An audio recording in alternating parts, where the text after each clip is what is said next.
आज मला कॉलेजला जाताना मी लावलेल्या झाडाचं फूल दिसलं. त्यानंतर मी पाचवडमध्ये गेले आणि आता बस कमी होत्या त्यामुळे आम्हाला काही वाई बस भेटली नाही.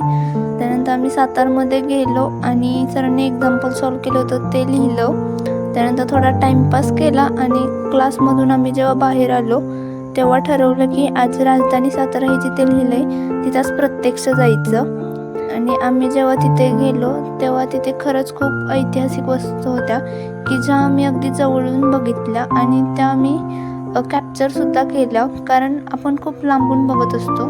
त्यानंतर भूक लागली म्हणून आम्ही ब्लॅक फॉरेस्टमध्ये गेलो आणि तिथे जाऊन मैत्रिणींना म्हटलं ऑर्डरचं ठरवा. त्यावर मी पुन्हा व्हिडिओ काढला आणि पुन्हा एकदा मला दर्शन झालं. त्यानंतर आम्ही ऑर्डर दिली आणि ऑर्डरमध्ये दिली होती आम्ही कोल्ड कॉफी की जी पिऊन आम्हाला खूप फ्रेश वाटलं. त्यामुळे नंतर थोडं हॉटमध्ये आम्ही साल्टेड फ्राईज मागवले.